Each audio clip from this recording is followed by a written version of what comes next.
Hello সবাইকে, তোমরা কেমন আছো? আশা করি তোমরা খুব ভালো আছো। আমি অনেকটাই ভালো আছি। আর আজকে ছিল আর কি মকর সংক্রান্তি, মানে যেটাকে বাঙালিরা আমরা বলি আর কি পৌষ সংক্রান্তি। এই দিনটাই ছিল। ব্লগটা দিতে একটু দেরি হয়ে গেছে, তো কিছু মনে করবে না। তো দেখো, আমরা এখানে সবাই মিলে আর কি চলে যাচ্ছি মাসিমপুর কালীবাড়ি। আর দেখতেই পাচ্ছ, এসেও যে এত ভিড় ছিল, মানে কি বলবো।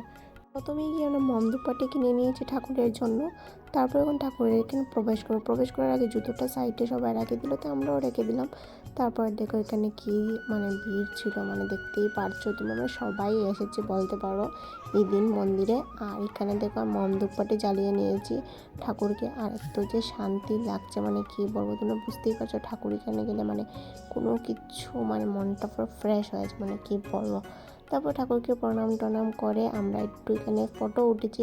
এই মন্দিরে না ফটো ওঠা নিষেধ, কারণ দেখছি সবাই উঠছে, তার জন্য উঠে গেছি। কেউ কিছু বলেছে না, বাট লেখা ছিল আর কি। তো সবাই উঠেছে, আমরা একটু উঠে নিলাম। তো আর কি করা যাক। তো এখানে ঠাকুরকে প্রণাম টনাম করার পরে আমি এখানে পারছি না লাগাল। আর ওকে নিয়ে আমি ঘন্টি বাজানোর জন্য ট্রাই করছি। তো যাই হোক, ঘন্টি টন্টি বাজিয়ে ওখানে চলে যাবে প্রসাদ খেতে। আর প্রসাদ খেতে গিয়ে দেখছি বাপ রে বাপ, মানে এত ভিড় ছিল, মানে কি বলবো। প্রথমে তো ভাবছি যে খাবোই না, তারপরে ভাবছি না, এসেছি যখন খেয়েই যাই। তো এখানে দেখো, তো প্রসাদ খাওয়ার আগে এখানে সবাই ঠাকুরের নাম জপে জোকার দিয়ে খাওয়াটা শুরু করলো আর কি।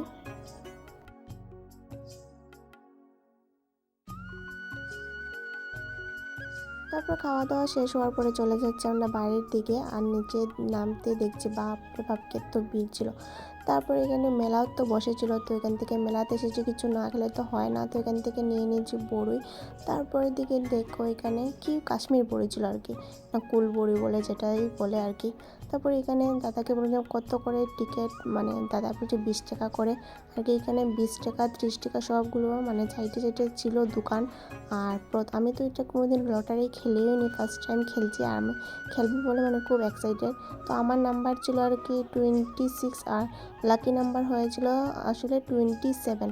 আমি তো প্রথমে ভেবেছি মানে আর কি ভেবেছি যে না আমি টিকিটটা নিয়ে নিয়েছি। তো আর যাই হোক, আর 27 হয়েছে। দাদা ভাবছে যে আমি আর কি, মানে আমিও ভেবেছিলাম যে আমি হবো, কিন্তু 26টা গিয়ে 27টা এসেছে।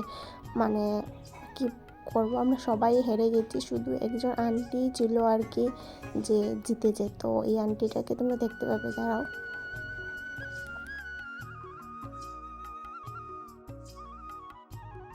যে এই আন্টিটাই ছিল আর কি মানে জিতেছে। তো আমি এখন এটা দিয়ে কী করবো, তো বাইরে ফেলেই দিচ্ছি। তো আজকে ভিডিওটা এই পর্যন্ত। গাইজ যদি ভালো লাগে লাইক কমেন্ট শেয়ার করে দেবে। টাটা।